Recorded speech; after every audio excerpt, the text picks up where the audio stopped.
অমান্য করার কারণে আল্লাহ যে ভালোবাসা, আল্লাহ যে প্রেম, আল্লাহ যে রহমত আপনার উপর থেকে উঠে যাবে। আপনি একজন অস্বীকার হিসাবে আল্লাহ তাআলার কাছে গ্রহণযোগ্য হবেন।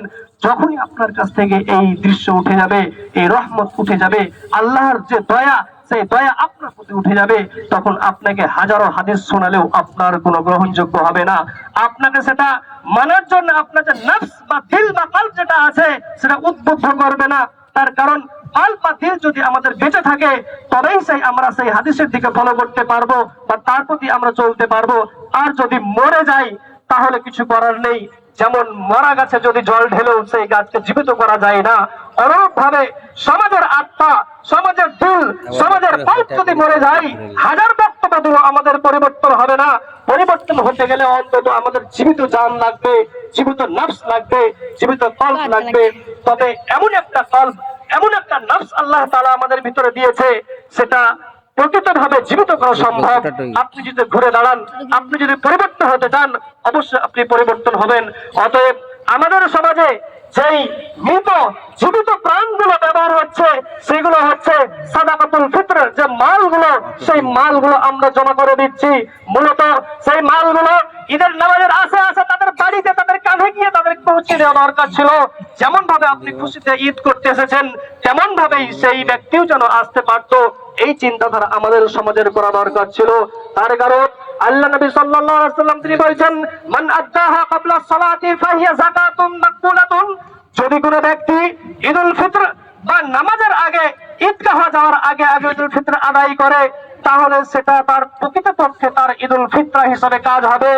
যদি কোনো ব্যক্তি মান আদ্দাহা বা'দা সালাতি ফাহিয়া সাদাকাতুম মিনাস সাদাকা, যদি কোনো ব্যক্তি ঈদের সালাতের পর সেটা ব্যবহার করে, দেওয়া থেকে হোক সাধারণ হিসাবে আপনি 100, 200, 500 টাকা দান করে থাকেন, সাদাকা করে থাকেন, সেই সমপরিমাণ আপনাকে নেকি দেওয়া হবে।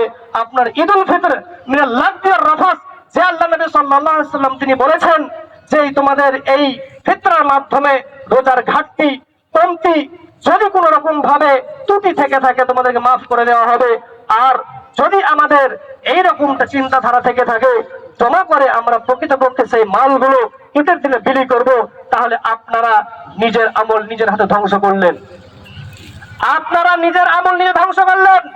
আপনি জানছেন সেই জায়গায় মাল জমা করা হয়, সেই জায়গায় মাল জমা করে পরবর্তী অন্য কোনো কাজে লাগানো হয়, কাজে লাগানোর কথা বলা হয়নি। আল্লাহ নবী সাল্লাল্লাহু আলাইহি ওয়াসাল্লাম তিনি বলেছেন, তুরমাতুল লিল মাসাকিন, সেই খাদ্য কোনো বিল্ডিং তৈরি করার জন্য নয়, সেই খাদ্য কোনো মৌলভী সাহেব বেতন মেটানোর জন্য নয়, সেই খাদ্য, সেই চাল কোন রকম ভাবে মাদ্রাসা পরিচালনা করার জন্য নয়। সেই খাদ্য হচ্ছে যেই পরিবার হাটে বাজারে, বাংলাতে, আস্তালায় বাস্তালায়, গাছতলাতে যারা জীবন কাটায়, বাড়ি আছে ছাউনি নেই, খাবার আছে তাদের চাউল নেই, ইত্যাদি নেই, সেই সমস্ত মানুষের কাছে আপনাকে পৌঁছে দেওয়া দরকার ছিল। কিন্তু আজকে সমাজের এটা আমাদের চরম, আমাদের মানে অবহেলা, আমাদের অবনতি। যদিও এই বছর শুনেছি যে 90 কেজি 80 কেজি পর্যন্ত চাউল দেওয়া হয়েছে, 90 কেজি 80 কেজি নয়, হয়তো ভুল হয়েছে, ভুলের মাপ আছে, এই বছর কোন রকম হলে হতে পারে, আল্লাহ তাআলার কাছে ক্ষমা চাইতে হবে। তবে আগামীতে যারা আপনারা বেঁচে থাকবেন, ওই সমস্ত মাল যেন একটা মাদ্রাসায় জমা না থাকে, ওই সমস্ত মাল যেন একটা চাল জমা না থাকে। যদি আপনার সমাজে, আপনার এলাকাতে একজন ব্যক্তি থাকে, সে ব্যক্তি গরিব, একজন ব্যক্তিকে চালের পাহাড় লাগিয়ে দেন, সেই হকদার। একজন ব্যক্তি যদি থেকে থাকে, আপনার হিসাব করা দরকার নেই সে কতগুলো পেল না পেল, আপনি সেটা তো আপনার নিজের ভুলের মানে যে কাফারা হিসাবে, জরিমানা হিসাবে আপনি দিচ্ছেন। জরিমানা হিসাবে দেওয়ার পরে কি সেই জরিমানা আপনি চাইতে পারেন কিভাবে? এ থেকে আমাদেরকে লজ্জা করা দরকার। অতএব আগামী থেকে এই ভুল যেন না হয়। এছাড়াও আমরা একটা অপশন দিয়ে থাকি যে এই ফিতরার মাল আমরা মাদ্রাসায় দিয়ে থাকি। এই ফিতরার মাল যদিও আফসোস লাগে এই বছর হয়েছে কি এখনো খবর আসেনি, তবে এসে যাবে। গত বছর এই ফিতরার মাল থেকে আলেমদেরকে, মৌলভী সাহেবদেরকে 2000, 3000 বা যে সমস্ত কর্মী রয়েছে তাদেরকে দেওয়া হয়েছে। এই দেওয়া হয়েছে দিতে বাধা নেই, আপনারা যত পারেন নিন, তার পিছনে হাদিস দেখাতে হবে যে এই ফিতরার মাল মৌলভী সাহেব খাবে, এই ফিতরার মাল মুতাওয়াল্লি সাহেব খাবে। সে সমস্ত চাল খেতে পারে, কিন্তু খাওয়ার পিছনে হাদিস লাগবে। যদি খেতে পারে, আমি ওসমান গনি উমরি, সেখানেও গিয়ে আমি অংশ পাঠাবো, সেখানে 1 কুইন্টাল 2 কুইন্টাল 5 কুইন্টাল চাল ঘাড়ে করে মাথায় নিয়ে যাব। যদি সেরকম হাদিস দেখাতে পারেন, হাদিস ছাড়া কোনো কথা হবে না। হাদিস দেখাবেন, তারপর আপনি পাবেন হ্যাঁ যদি আমি ওসমান গনি উমরি ভিক্ষা করে খাই, মানুষের সহযোগিতা নিয়ে চলি, বাড়িতে আমার চাল ডালের যা ব্যবস্থা নেই, আমি অসহায় দরিদ্র, সেক্ষেত্রে আমি নিয়ে যেতে পারি। তবে আপনার সচ্ছল ভাবে জীবন চলছে, সচ্ছল ভাবে আপনার সংসার চলছে, সেক্ষেত্রে আপনার নেওয়ার অধিকার নেই, সেটা আপনার জন্য সম্পূর্ণ অবৈধ না জায়েজ। এছাড়াও আমরা যারা মাদ্রাসার জন্য রেখে দিই, ভালো কথা, মাদ্রাসা দরদি, ভালো কথা, ওই মাদ্রাসা ওই বিল্ডিং তৈরি করেন, সম্পূর্ণরূপে না জায়েজ। ওই মাদ্রাসা ওই চাল দিয়ে যদি কোন রকম ভাবে আমরা মাদ্রাসার মৌলভী সাহেবদের, ইমাম সাহেবদের বা যে সমস্ত স্টাফ বা শিক্ষক আছে তাদের যদি বেতন মেটাই, তারা যদি প্রকৃতপক্ষে ফকির হয়ে থাকে তাদেরকে খাস করে দিতে হবে। মাদ্রাসা যদি 10 জন আলেম থাকে, 10 জন আলেম যদি ফকির হয় তারা পেতে পারে, নচেত সেই মাল মাদ্রাসার বেতন হোক, মাদ্রাসা বিল্ডিং হোক, মাদ্রাসার পারপাস করে কথা মানে কাজ হোক, কোন রকম ভাবে আপনার ওই কাজে লাগানো যাবে না। শুধুমাত্র একটাই অপশন, তুরমাতুল লিল মাসাকিন, দরিদ্র অসহায় ব্যক্তির কাছে পৌঁছতে হবে। সম্মানিত উপস্থিতি, এই কথাবার্তা শোনার পরেও যে সমস্ত আমরা দায়িত্বশীলরা আছি, যদি অবহেলা করি আল্লাহর কাছে জবাব দিতে হবে। যদি আমরা অবহেলা করি, অলসতা করি, আল্লাহর কাছে জবাব দিতে হবে। আর যদি মনে হয় আমার দ্বারা সম্ভব নয়, আর যদি মনে হয় আমার দ্বারা সম্ভব নয়, আমি শ্রম দিতে পারি না, সময় দিতে পারি না, আপনাকে পদত্যাগ করতে হবে। তার কারণ আপনার জন্য গোটা সমাজ পথভ্রষ্ট হবে, এটা চাই না। আপনার জন্য গোটা সমাজ জাহান্নামের দিকে যাবে, সেটা হতে পারে না।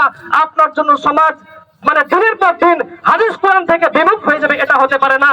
যে যোগ্য মনে হবে তাকেই সভাপতি সেক্রেটারি কাছে নির্বাচন করতে হবে, যে যোগ্য মনে হবে তাকে দিয়ে দায়িত্ব পালন করাতে হবে, নচেত গোটা গ্রামবাসীকে আপনাদেরকে আল্লাহ তাআলার কাছে জবাবদিহি করতে হবে। এছাড়াও আমরা এই কথাগুলো আমরা মনে রাখবো, ইনশাআল্লাহ মনে রাখার পরে সেই কথাগুলো পায়ে পায়ে আমরা যে আমল করার চেষ্টা করব। এই কথা শোনার পরে যদি কোন রকম অবহেলা করেন আল্লাহকে জবাব দেবেন। এই হাদিস এবং কোরআনকে শোনার পরে যদি আমরা নিজের মন মতো চালাই, তাহলে আপনার খবর রয়েছে। এমনকি আল্লাহ তাআলাকে, আল্লাহ নবী সাল্লাল্লাহু আলাইহি ওয়াসাল্লাম, আল্লাহ নবী সাল্লাল্লাহু আলাইহি ওয়াসাল্লামকে সরাসরি বলছেন, যদি তোমার কোনো ব্যক্তিগত কথা বলে থাকো তোমার গর্দন ছেড়ে দেবো। আল্লাহ তো আল্লাহর নবীকে নবী রাসূল বলে পাঠিয়েছিলেন। আয়াত ওহী নাযিল করছেন কি, যদি তোমার পক্ষ থেকে কোনো ব্যক্তিগত থেকে থাকে তাহলে আমি তোমার গর্দন ছেড়ে দেবো। তাহলে আল্লাহর নবী সাল্লাল্লাহু আলাইহি ওয়াসাল্লামকে যদি এরকমটা হুমকি বা হেদায়েতের জন্য আল্লাহ তাআলা বলে থাকেন, তাহলে আপনি আমি হাদিসকে অমান্য করার কে বা নিজের মন মতো ভাবে সমাজ চালানোর কে? সম্মানিত উপস্থিতি, শেষে আরেকটি কথা, আল্লাহ নবী সাল্লাল্লাহু আলাইহি ওয়াসাল্লাম তিনি বলছেন, ওয়ান উম্মে আতিয়া রাদিয়াল্লাহু তাআলা আনহা ক্বালাত আমারানা রাসূলুল্লাহ সাল্লাল্লাহু আলাইহি ওয়াসাল্লাম আন নুখরিজাল আওয়াতিকাল হুইয়্যিদা ফিল ঈদাইন। আল্লাহ নবী সাল্লাল্লাহু আলাইহি ওয়াসাল্লাম তিনি বলছেন, যে আল্লাহ নবী সাল্লাল্লাহু আলাইহি ওয়াসাল্লাম ওই সমস্ত মহিলাদেরকে ঈদগাহের ময়দানে আসতে হুকুম দেওয়া হয়েছে, আদেশ দেওয়া হয়েছে, এমনকি তারা যদি ঋতুবত থাকে, তাদের যদি হায়েজ হয়ে থাকে, তাদের শরীর নাপাক হয়ে থাকে, সেই সমস্ত